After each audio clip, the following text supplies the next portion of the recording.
How about the price of gold, everybody? Right now we are at 1161. We're down a little bit. Now, earlier this week on this program, I asked Donald Trump if he liked gold as an investment. Watch this. You know, it's something that I used to look at very strongly, but somehow I guess we are off the gold standard for keeps, and it looks like we don't go back. But you know, gold used to be something I used to like, but I have not bought gold now. Okay, Trump used to like it. He has not bought gold recently. We're off the gold standard for keeps, he says. And look who's here with us now. Ron Paul, the man who likes gold a lot. What do you say to Mr. Trump and he doesn't like gold? Well, I would think that people would start thinking that somebody who had liked gold and turned against it, it might be a good buy signal. You know, no more sellers.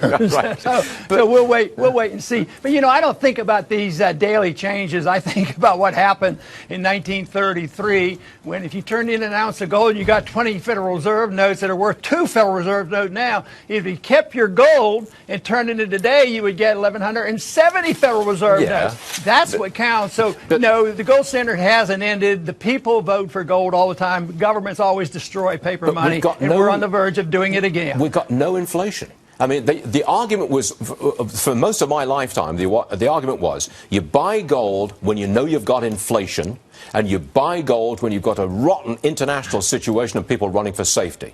Oh, well, we've got a rotten international situation, but we don't have inflation. Do you think we can have a real rally in the price of gold without inflation?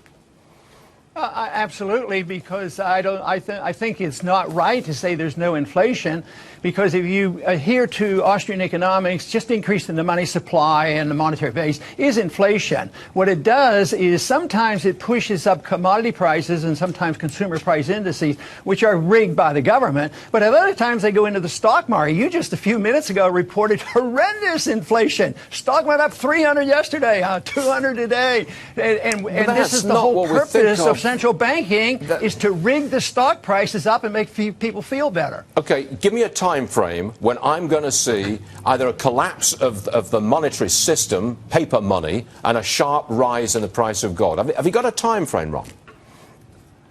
No, because that's one thing that if you understand Austrian economics, you understand trends. You understand that if you print a lot of money, the value of the money goes down, and you have excessive debt and excessive malinvestment, which are the important issues. But one thing is for sure, because the collapse of it is psychological, it's the confidence. See, there's still tremendous confidence. We have a strong military, and everybody still wants dollars, and they're still loaning us these dollars, and they still think if they pump up these stock prices and the executives get all their bonuses, everything is going to be okay. But what you have to look at is this distortion that has destroyed the middle class. 50% of the people can't even make a living by themselves. So that's a consequence of inflating the money supply and distorting the economy. Just because we can prop up markets and claim there's no inflation, I think there's a lot of deception there. I think you've got a lot of followers who are nodding along with you right now. Congressman Ron Paul, thank you very much for joining us. Always a pleasure, sir. Thank you. Thank you.